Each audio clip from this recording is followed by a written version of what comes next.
Guys second hand mobile phone business में तो काफ़ी बढ़िया प्रॉफिट है, ये तो डेफिनेटली आपको पता होगा। But second hand mobile phone business करने में क्या क्या रिस्क हो सकते हैं और क्या क्या सेफ्टी आपको रखना होगा, वो सब मैं इस वीडियो में आगे आपको बताऊंगा। तो आप अगर एक second hand mobile phone business startup करना चाहते हो तो डेफिनेटली इस वीडियो में आपको बहुत सारी ऐसी जानकारी मिलेगा जो कि आपके बिजनेस के लिए बहुत ही हेल्पफुल होगा। तो चलिए इस वीडियो को स्टार्ट करते हैं।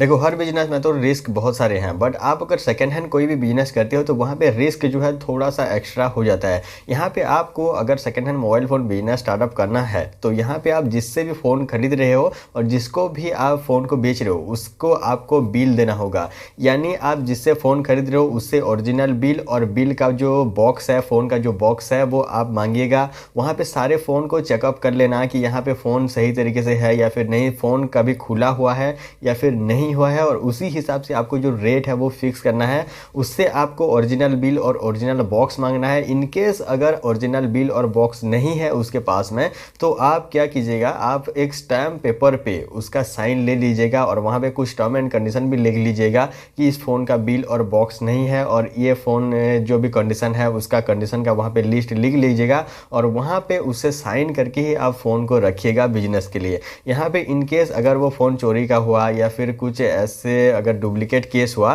तो आप उसे रिटर्न कर सकते हो, या फिर इन केस आप अगर कोर्ट में कभी जाना पड़ा या फिर पुलिस केस वगैरह हुआ तो आप उसे शो अप कर सकते हो। यहाँ पे अगर मैं बात करूँ फ़ोन की पहचान के बारे में तो आप अगर एंड्रॉयड फ़ोन को यहाँ पे चेक कर रहे हो तो यहाँ पे आप देख लीजिएगा कि उस फ़ोन में प्रॉपर अपडेट वगैरह है या फिर नहीं, वो फ़ोन जो है रूट हुआ है या फिर नहीं, उस फ़ोन में कोई भी कस्टम रोम डाला हुआ है या फिर नहीं डाला हुआ है, और उसी हिसाब से आप एंड्रॉयड फ़ोन का चेकअप कीजिएगा। आप अगर iOS यानी एप्पल का कोई भी डिवाइस अगर चेक करते हो सेकेंड हैंड फ़ोन खरीदने से पहले तो आप ये ध्यान रखिएगा कि उस फ़ोन में जेल ब्रेक हुआ है नहीं, और वो इंडिया के लिए अवेलेबल है या फिर नहीं। ये सारी चीज़ों को आप चेक कीजिएगा और किसी भी सेकेंड हैंड फ़ोन को बेचने के लिए आप रखिएगा। अगर इनकेस कोई भी उस फ़ोन में प्रॉब्लम होता है तो उसी हिसाब से आपको जो रेट है जिससे भी आप खरीद रहे हो, जिसको भी बेच रहे हो, उसी हिसाब से उस फ़ोन का जो प्राइस है उसको आपको रखना होगा। इसके बाद आपको खुद का एक बिल बुक जो है रेडी करना होगा, जहाँ पे कस्टमर जिसको भी आप फ़ोन को बेचोगे सेकेंड हैंड फ़ोन को, उसको आपको अपना खुद का एक बिल देना होगा, जहाँ पे आप कुछ टर्म एंड कंडीशन लिख लीजिएगा।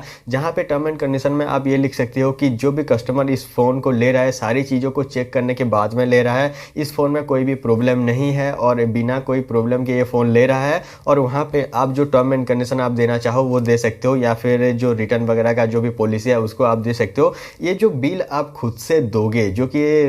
सेकेंड हैंड फ़ोन बिजनेस के लिए जो भी बिल आप खुद से बना के दोगे, ये आपके सबसे बड़ा सेफ्टी का जो हथियार है वो होने वाला है। यहाँ पे इनकेस अगर फ़ोन में कोई भी प्रॉब्लम होता है या फिर फ़ोन को जो कस्टमर उसके तोड़ के वापस आपके पास में लाता है कि आपने पहले से टूटा हुआ फ़ोन दिया है या फिर पहले से जो प्रॉब्लम किया हुआ फ़ोन दिया है या फिर रिपेयरेबल फ़ोन दिया है, तो आप इनकेस जो बिल की जो